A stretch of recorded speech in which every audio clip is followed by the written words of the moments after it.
Mo kí gbogbo ẹ̀yin olólùfẹ́ wa ní kí ti ọlá àti ọlà ní ti ọ̀nà Islam. Èmi ni Kàfáyá Umu Abdulmalik Adépéjú Iná Ọlọ́run tàn, Just for Islam. Ìtàn tí mo mú wá fún yín lénìí, ìtàn yìí ni bó ti wun Olúwa ní ṣọlá. Ọlọ́run mi kábíyèsí, ọba ṣèyí tó wùn, bó ṣe wùn ló ṣe ń gbé oore rẹ̀ wá bá wa. Ẹ bá mi ká lọ nínú ìtàn yìí. Ọ̀dọ́mọkùnrin kan àti bàbá ẹ̀. Ó kù díẹ̀ kí ọmọ yìí ṣetán ní yunifásítì tí ó ti bẹ̀rẹ̀ sí ní fi ojú wo mọ́tò tó dáa níbi tí wọ́n ti ń ta mọ́tò.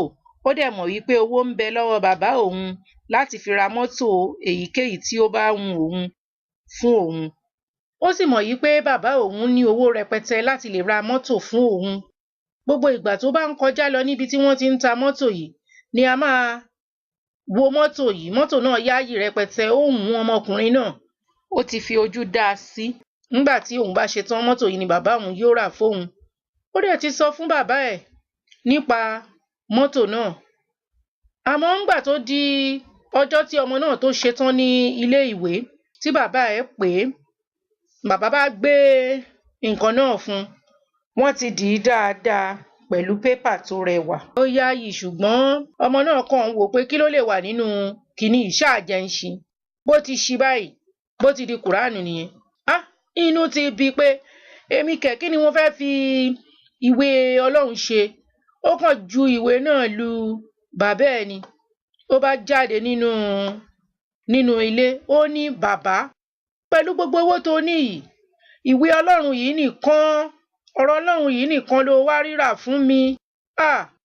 Bó ṣe bínú lọ nìyẹn, o kò padà wọnú ilé náà.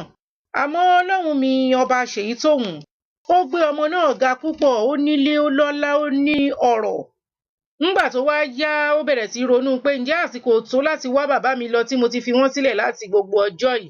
Àmọ́ bí tó ti ń dárò bóun ṣe fẹ́ padà sílé tóun ti fi bàbá sílẹ̀ látijọ́ yìí, bẹ́ẹ̀ ni ìwé bá dé wípé bàbá ti kú o, àmọ́ ńgbà tó jẹ́wọ́ nìkan náà lọ́mọ tí bàbá bí, ìwọ náà ni kó o padà wá, kó o wá tọ́jú ogún bàbá náà. Bó ṣe lọ nìyẹn o.